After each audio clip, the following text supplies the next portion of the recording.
Hello जय हिंद, नमस्कार। आप सभी का स्वागत है। आज बात करेंगे राजस्थान के अभयारण्य के बारे में। ठीक है, तो राजस्थान का अभयारण्य एक छोटा सा टॉपिक है, बस है इसमें कुछ है समझने वाला उतना कुछ है नहीं।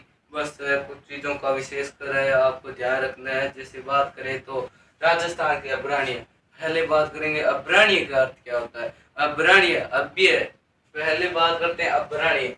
ये जो शब्द है अभयारण्य, ठीक है, ये क्या शब्द है अभयारण्य। नाम लिखता हूं मैं अभयारण्य, अभयारण्य।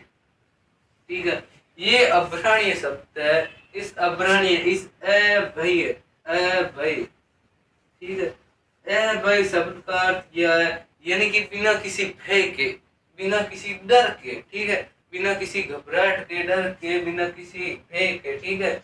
और यारण्य, यारण्य यानी कि हम कह सकते हैं जंगल को, ठीक है, जंगल को, यानी कि आप बिना बिना किसी भय डर के जंगल में घूमना, यानी कि जो वन्य पशु पक्षी है उनके लिए ये अभयारण्य शब्द प्रयोग किया गया है। कि जैसे मान लीजिए सांप हुआ, जैसे अन्य लोमड़ी हुई, अन्य कुछ है पालतू पशु हुए जो कि जंगल में घूमते हैं, जैसे बाघ हुआ, बाघ वो जंगल में बिना किसी भय के घूम सकता है।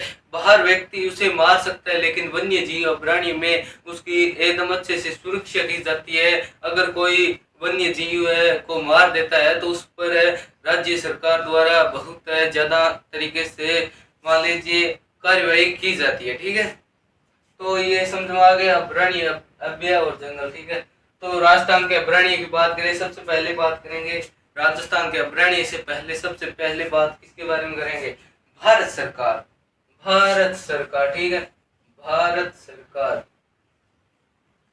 भारत सरकार ने 1972 को वन्य जीव, वन्य जीव संरक्षण अधिनियम बनाया। भारत सरकार ने 1972 में वन्य जीव संरक्षण अधिनियम बनाया। ठीक है, इसे राजस्थान में लागू किया गया था 1 सितंबर, कब, 1 सितंबर 1973 को। राजस्थान सरकार, राजस्थान सरकार, राजस्थान सरकार के द्वारा इसे लागू किया, इसे लागू किया, इसे लागू कब किया, 1 सितंबर 1973 को, 1 सितंबर 1973 को राजस्थान सरकार ने इसे क्या किया, लागू किया। ठीक है, आगे बात करें तो यहाँ तक चर्चा करने के बाद में आगे बात करें तो ये जो वन्य जीव संरक्षण अधिनियम है, पहले ये था केंद्र सरकार के हाथ में। ठीक है, पूरा जो इसका जो संचालन है वो केंद्र सरकार करती थी, यानी कि सेंटर की सरकार है वो करते थे।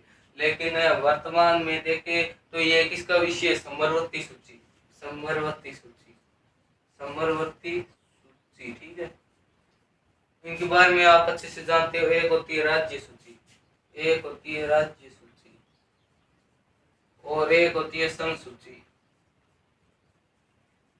3 सूची होती है, राज्य सूची, संघ सूची और समवर्ती सूची। ये जो संघ सूची है, संघ सूची पर केवल केंद्र सरकार, केवल केंद्र सरकार ही कानून बना सकती है, और ये राज्य सूची पर केवल राज्य सरकार, और समवर्ती सूची पर राज्य और केंद्र दोनों, राज्य और केंद्र दोनों। ये जो समवर्ती सूची में इसे कब डाला गया, 1976, 1976 को। ठीक है, 1976 को 42वां संविधान संशोधन, 42वां संविधान संशोधन के तहत, 42वें संविधान संशोधन के तहत इसे समवर्ती सूची में, वन्य जीव संरक्षण को समवर्ती सूची में डाल दिया गया। ठीक है, तो यहाँ तक ये कुछ प्रारंभिक बातें थी, अच्छे से इनके बारे में हमने बात कर ली। राजस्थान में वन्य जीव है, अभयारण्य, अभयारण्य की स्थापना कब हुई, 1 सितंबर 1973 को। राजस्थान में राष्ट्रीय, एक और महत्वपूर्ण बात, राष्ट्रीय, राष्ट्रीय उद्यान, राष्ट्रीय उद्यान कितने, राजस्थान में राष्ट्रीय उद्यान 3 है।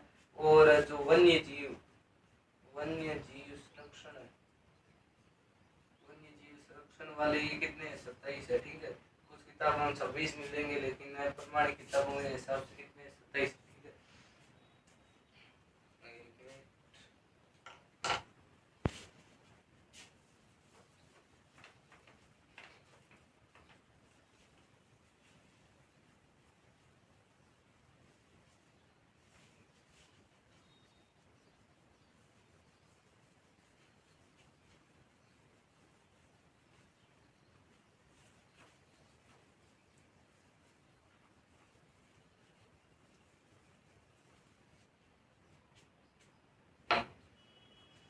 सबसे पहले बात करेंगे राज्य पशु। राजस्थान के राज्य पशु का क्या नाम है, चिंकारा। चिंकारा राजस्थान का राज्य राज्य पशु है। ठीक है, राज्य पशु है राजस्थान का।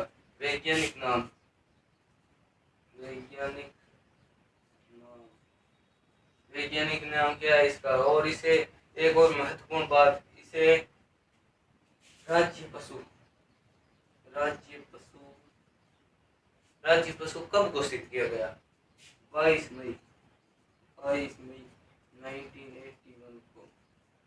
ठीक है, 22 मई 1981 को इसे राज्य पशु घोषित किया गया।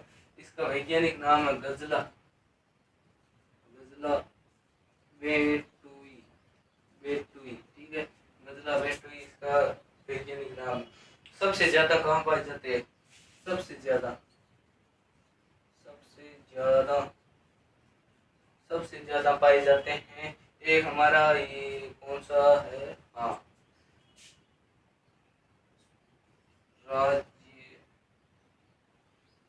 राष्ट्रीय मरुउद्यान, राष्ट्रीय मरुउद्यान, राष्ट्रीय मरु उद्यान कहाँ है, बाड़मेर में, बाड़मेर में। ठीक है, राष्ट्रीय मरु उद्यान यहाँ पर बाड़मेर में।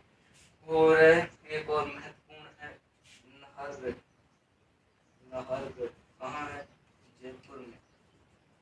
यहाँ पर यह आपको चिंकारा है वो सर्वाधिक देखने को मिलेंगे। ठीक है, तो नेक्स्ट पार्ट में यह बात करेंगे ऊँट है और गोंडवाना के बारे में, तो अच्छे से चर्चा करेंगे। तब तक